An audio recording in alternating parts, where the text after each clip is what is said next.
कृष्ण हरी माऊली. मी हरीश गुरव आणि पुन्हा एकदा आपल्या कोकणची लेकरं या यूट्यूब चॅनलवर आपल्या सर्वांचं स्वागत आहे. तर माऊली, आता मी आमच्या हर्दखळे गावच्या श्री धनी केदारलिंग मंदिरामध्ये आहे आणि आमचा गेले 45 वर्षीय अखंड हरिनाम सप्ताह पुरी होऊन आता 46 वर्षात पदार्पण झाले आहे. आणि तो अखंड हरिनाम सप्ताह कशा पद्धतीने चालतो तो आपण आता आमच्या वारकरी संप्रदायातील काही इकडे मंडळी आहे आणि ग्रामस्थ आहे तर त्यांच्याकडून आपण आता थोडक्यात माहिती करून घेऊयात.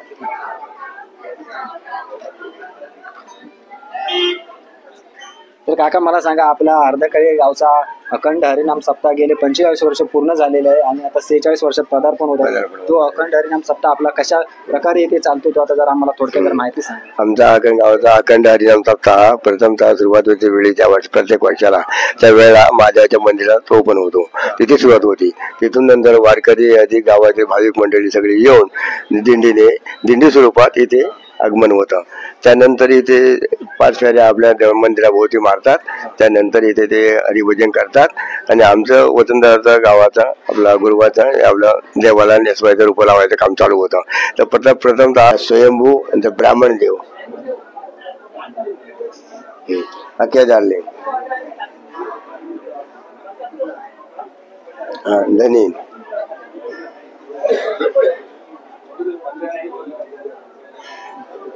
वरदान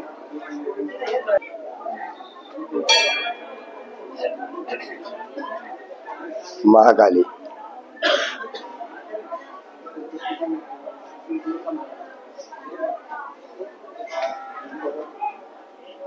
ते लाखला विकलाय तिकडून घे नाही तर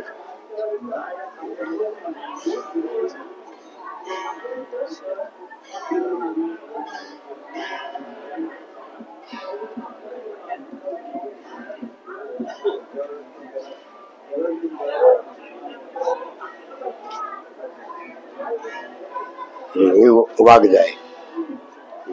असे 5 देवी आणि केदारलिंग 6 देव चाले स्वयंभू मुळात आलेले आहे ते.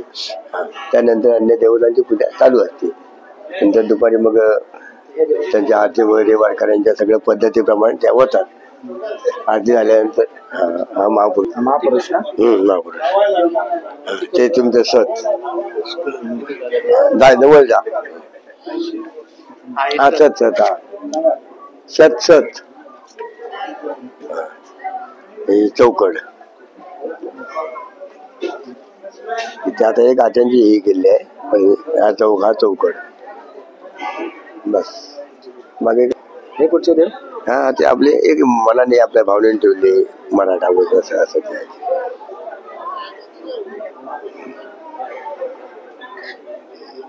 तर आता आपल्या देवांबद्दल पुजारी काकांनी थोडक्यात माहिती सांगितली आहे आणि आता आपल्या वारकरी संप्रदायातील इथे बाबाजी महाराज आहेत तर त्यांच्याकडून आपण आता थोडक्यात माहिती विचारून घेऊयात. आपला अखंड हरिनाम सप्ताह गेले की ते 45 वर्ष पूर्ण होऊन आता 46 वर्षात पदार्पण झालाय. तो कशा पद्धतीने इथे चालतो, मोठा उत्साह आणि कसा चालतो त्यांच्याकडे आपण थोडक्यात माहिती विचारून घेऊयात. तर आता माऊली, मला जरा थोडक्यात माहिती सांगा. रामकृष्ण हरी. रामकृष्ण. आता आमची जी दिंडीची सुरुवात असते ते महादेव मंदिरातून इथून स्थापना होते. तिथं आम्ही विणा पूजन, कळस पूजन, तुळस पूजन, ज्ञानेश्वरी, गाथा, टाळ पूजन, विणा, पकवाज या सगळ्याचं पूजन झाल्यानंतर आम्ही तिथून दिंडी प्रस्थानाला काढतो. तिथून प्रस्थान झाल्यानंतर ती दिंडी केदारलिंग मंदिर मध्ये येते. मंदिरात आल्यानंतर आमचे जे माळकऱ्यांपैकी जे पुजारी असतात ते दिंडीचे पाय धुवून त्यांना दिंडी आत घेतात. आत आल्यानंतर आम्ही प्रथम स्थळाची पूजा करतो.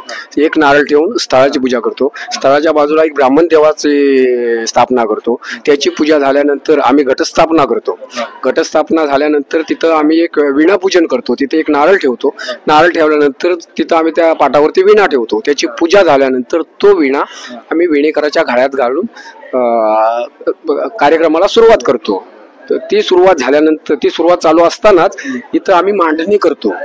मांडणी इथं ही मांडणी आम्ही संतपूजन केलेलं आहे. सगळ्या संतांचे तुकाराम महाराज, ज्ञानेश्वर महाराज, नामदेव महाराज, एकनाथ महाराज, दोंडोपंत दादासाहेब आणि सोनूबाबा कुर्णेकर यांची ही पूजा झाल्यानंतर आम्ही जे ज्ञानेश्वरी वगैरे तिथं ठेवलं. इथं ज्ञानेश्वरी पारायण झालं.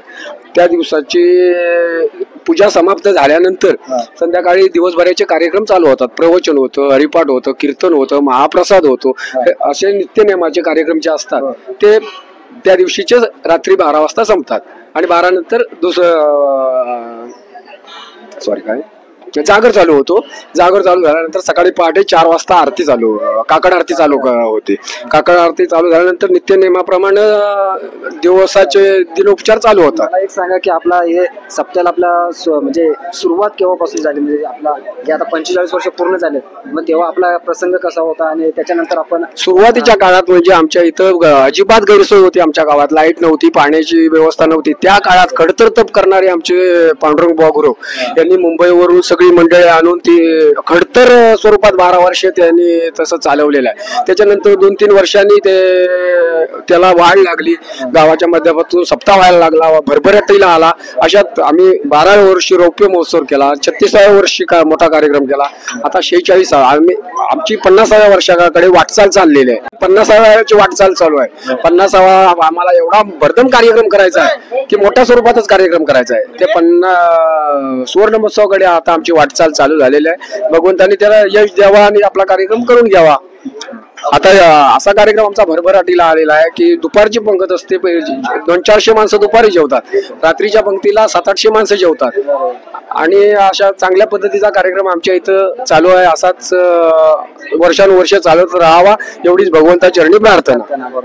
अतिशय चांगल्या प्रकारे माहिती दिली की सुरुवातीच्या काळात खडतर प्रवास असा करून सप्ताह इथे उभा केलेला आहे आणि तो आता गेले 45 वर्ष आता पूर्ण होऊन आता 46 वर्षात पदार्पण झाले आहे. आणि खरंच मोठ्या उत्साहाचा आणि आनंदाची गोष्ट आहे की असा सप्ताह चालवणं ही खरंच भगवंताची कृपाच आहे.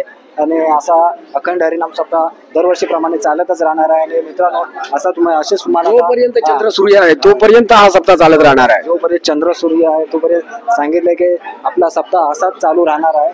आणि हो मित्र, खरंच आता तुम्ही पाहू शकता कडे की अखंड हरिनाम सप्ताह आमचा हर्दकडे गावचा कशा पद्धतीने चालतो आपण रोज आता पाहतोच आहे आणि असाच चालतच राहणार आहे. तर मित्रांनो, तुम्हाला असे भक्तिमय वातावरणाचे व्हिडिओ कसे वाटतात हे आम्हाला नक्की कळवा. आणि जर व्हिडिओ आवडला तर आमच्या चॅनलला नक्की सबस्क्राईब करायला विसरू नका, कारण असेच तुम्हाला भक्तिमय वातावरणातील व्हिडिओ पाहता येतील. धन्यवाद.